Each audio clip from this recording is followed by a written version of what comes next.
లోకేష్ ఏదో సెట్ చేస్తున్నాడు ఇది ఏదని చెప్పి. That's not correct.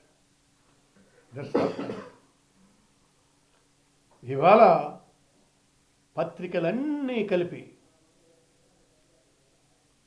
ఏదో ఈ ఎల్లో జర్నలిజం ఏమో ఒకటి రెండు తప్ప ఇంకా వాళ్ళు కూడా ఒకటి రెండు రోజులు అయితే సేమ్ గానమే ఆలపిస్తారు. ఎందుకంటే this is a prestigiousness of the country. అందుకు మనం ఆలోచించాల్సినటువంటి విషయం ఒక్కటి ఉంది. ఇక్కడ రామ్మోహన్ నాయుడిని మేము ఏమైనా టచ్ చేస్తే తెలుగుదేశం పార్టీ ఉపసంహరిస్తుందేమో అని చెప్పి దేశ ప్రధాని ఆలోచించవచ్చు. మాకు పార్టీ మద్దతు ఉపసంహరిస్తుందేమో అని ఆలోచించవచ్చు. కానీ ఈయన తీసి మరొక ఎఫెక్టివ్ పర్సనాలిటీని పెట్టండి. ఏం తెలుగుదేశం పార్టీలో నాయకులే లేరా? తెలుగుదేశం పార్టీ గొడ్డుపోయిందా? నేల చరిత్ర కలిగినటువంటి తెలుగుదేశానికి ఈ ఒక్క ఇన్సిడెంట్తో మొత్తం స్మాష్ మటాష్ చేశారు. అందుకు ఈయన ఏమైనా సరే అలాంటి ఆలోచనలో ఉంటే ప్రధానమంత్రికి we are advising being a citizen of India, being a speaker of the state,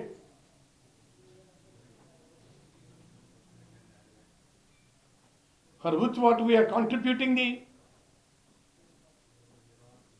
in a shape of advisory. చేయండి. ఈయనకి ఇచ్చేదేముంది? ఈయన కాకపోతే మరొకరు అవుతారండి. మరొకరికి ఇవ్వండి. నేను ముఖ్యమంత్రి గారిని అడుగుతున్నా, నేను చంద్రబాబు నాయుడు గారిని అడుగుతున్నా,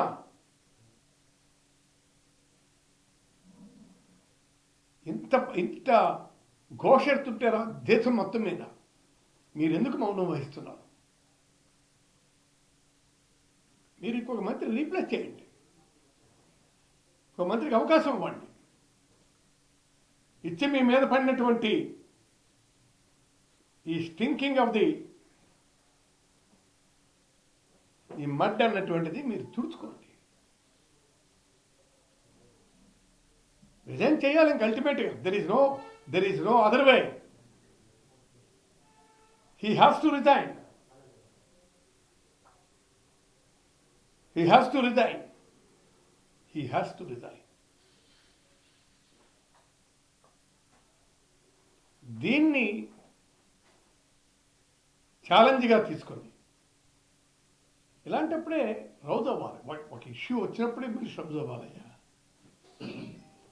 అసలు ఈ రౌజ్ అనేటువంటిది రామ్మోహన్ నాయుడు అవ్వాలి ముందు.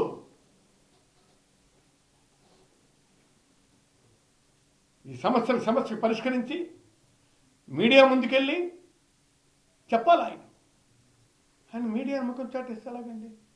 దేశం మొత్తం నీ నుంచి సమాధానం కోసం నిరీక్షిస్తుంది. You are not ordinary man. Common man is different from you.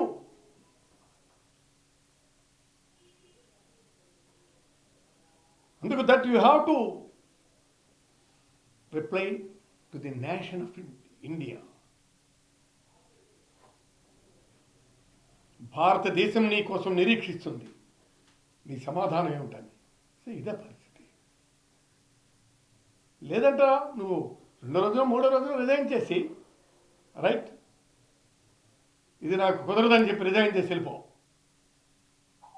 ఇంకొక నెలలో ఇచ్చుకుంటా.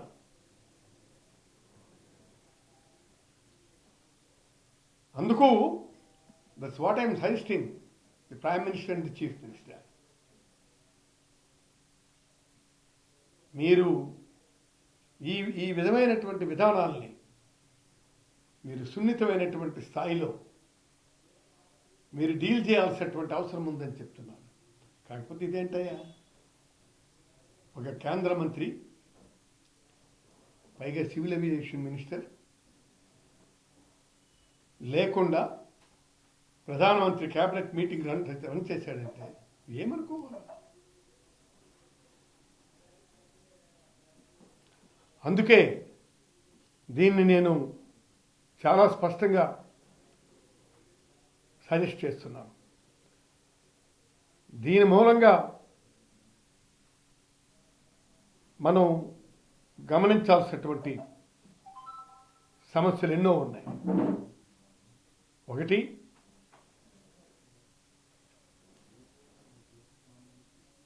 వేలాది మంది ప్రయాణికులు విమానాలు రద్దయి ప్రజలు ఎయిర్పోర్ట్లో చిక్కుకుపోయి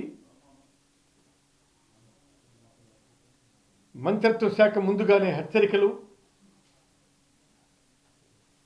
చర్యలు తీసుకోవడంలో పూర్తిగా విఫలమయ్యింది. సంభవించబోయే సంక్షోభాన్ని అంచనా వేసి సామర్థ్యం లేకపోవడం ప్రజలకు భారీ నష్టం కలిగించింది. డీజీసీఏ వంటి కీలక సంస్థల్లో 50% పైగా పోస్టులు ఖాళీ. అది మంత్రి నిర్లక్ష్యం కాదా? 2 ఏళ్ల నుంచి వాళ్ళు చెప్తూనే ఉన్నారు నీకు, అయ్యా ఇన్ని ఖాళీలు ఉన్నాయని చెప్పి.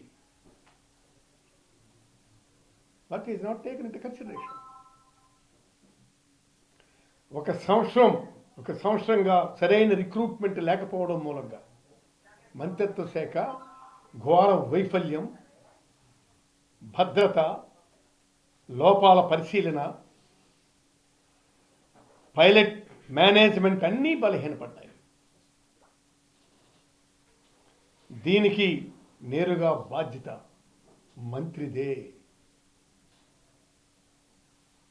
One cannot escape from the bars of the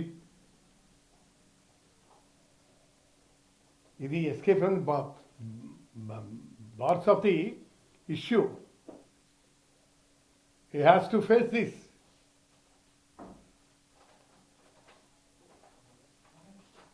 IndiGo వంటి ప్రధాన ఎయిర్లైన్స్ కుప్పకూలుతున్న ప్రభుత్వం చేతులెత్తేసింది. దేశంలో 60% ప్రయాణాలు నిర్వహించే కుంగిపోతున్న సమయంలో మంత్రి ముందస్తు సమీక్షలు, ప్లానింగు, సమన్వయం చేయకపోవటం మూలంగా ఈ పరిస్థితి వల్ల సంక్షోభం దేశవ్యాప్తంగా విస్తరించిందని చెప్పడంలో నేను ఎలాంటి వెనుకడుగు వేయటం లేదు.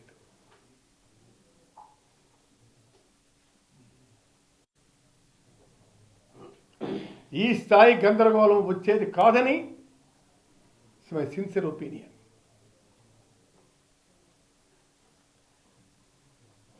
FDTL రూల్స్ అమల్లో మేనేజ్మెంట్ వైఫల్య పరిణామాలు,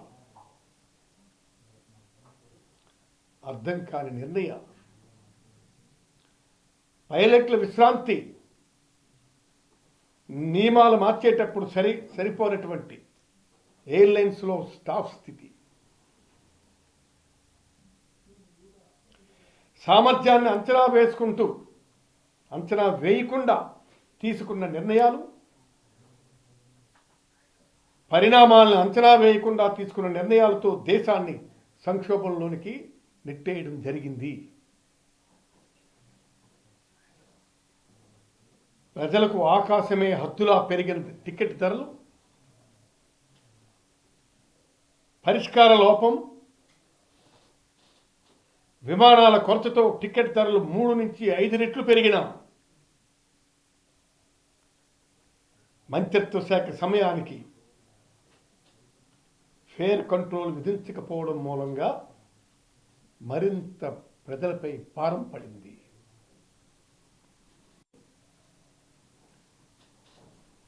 రియాక్టివ్ కాని ప్రోయాక్టివ్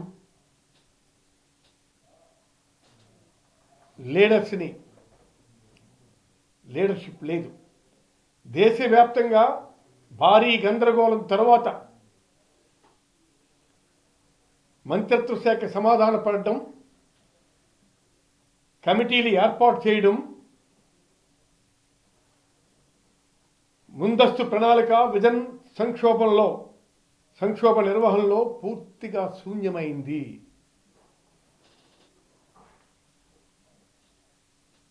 అంతర్జాతీయ స్థాయిలో భారత ప్రతిష్ట పూర్తిగా దిగజారిపోయింది. పైగా ఈ సంపుకు తోడు రష్యన్ ప్రైమ్ మినిస్టర్ అని visited the country. I think ఆయన ఉన్నప్పుడే జరిగింది. ఇది ఉన్నప్పుడే జరిగింది. మన మోడీ గారు ఇంతకాలం ఎంత శ్రమించి కష్టపడి భారతదేశం అన్ని విధాల సామర్థ్యంగా ఉందన్నటువంటి పరిస్థితి నుంచి అన్ని దేశాలకు పంపించారు మెసేజ్ ఆయన. అలాంటిది సరిగ్గా ఆయన దేశంలో విజిట్ చేసినప్పుడు ఇది జరగడం అత్యంత దురదృష్టకరమైనటువంటి పరిణామంగా నేను భావిస్తున్నాను.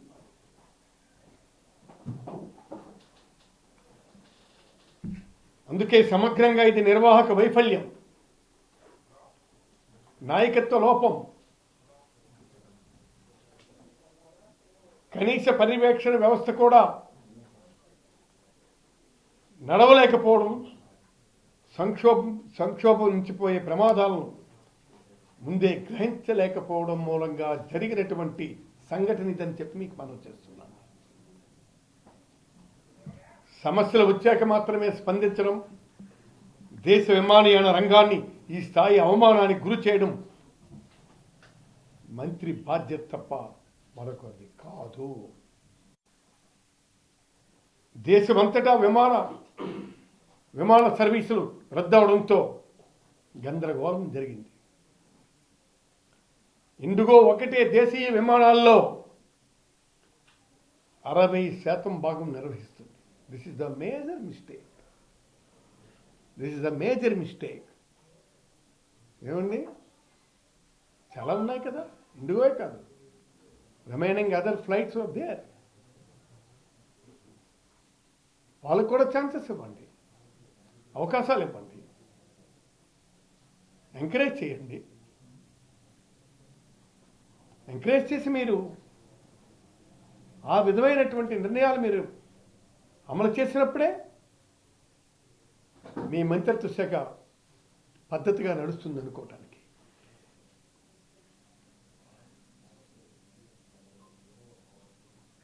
అదే సంస్థ ఒక్కసారిగా 2100కి పైగా రద్దు చేయడంతో దేశవ్యాప్తంగా తీవ్ర గందరగోళం ఏర్పడింది. 1000 విమానాలకు పైగా రద్దవుతున్న రోజులు కూడా ఉన్నాయి. వేలాది ప్రయాణికులు ఎయిర్ ఫోర్స్లో చిక్కుకుపోయినారు. అసలు కారణం, ఇది మేజర్ రీజన్ ఏమిటంటే పైలట్ల కొరత. పైలట్ల కొరత, కొత్త నియామకాలు, నిర్వహణ లోపాలు ప్రధానమైనటువంటి కారణం. పైలట్ల కొరత, కొత్త నియామకాలు, నిర్వహణ లోపాలు. డీజీసీఏ అమలు చేసినటువంటి కొత్త FTTL అంటే ఫ్లైట్ డ్యూటీ టైం లిమిట్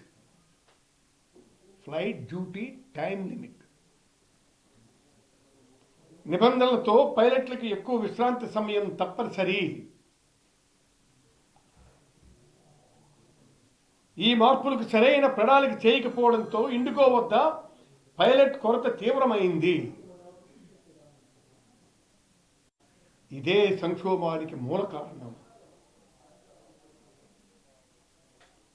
ప్రభుత్వం కొన్ని నిబంధనలు తాత్కాలికంగా సడలించాల్సి వచ్చింది.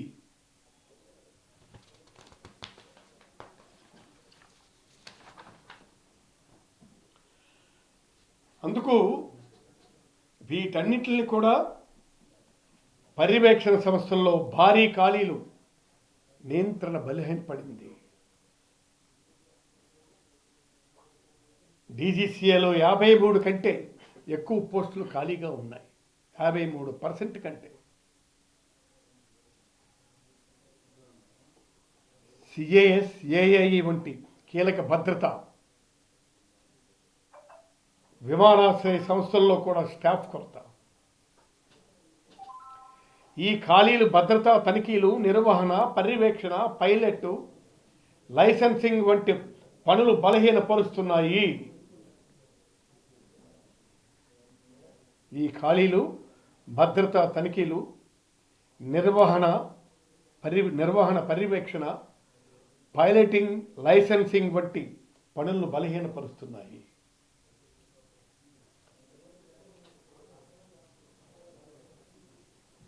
ఇవన్నీ కూడా ప్రయాణికులకి తీవ్రమైన ప్రభావం. అత్యవసర ప్రయాణాలు, పెళ్ళిళ్ళు, తర్వాత హాజరు కావాల్సిన కార్యక్రమాలు,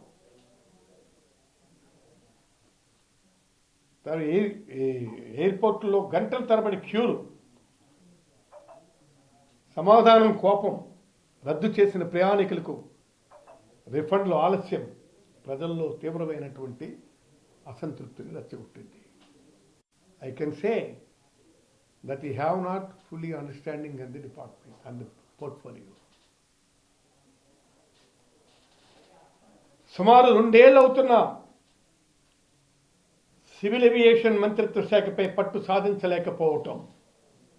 2 ఏళ్ళు అవుతున్నా సివిల్ ఏవియేషన్ శాఖపై పట్టు సాధించలేకపోవటం. నారా లోకేష్కు అలివేషన్ ఇవ్వడం తప్ప ఈయన శాఖపై ఈయన చేసింది ఇంతవరకు ఏమీ లేదు. శూన్యం.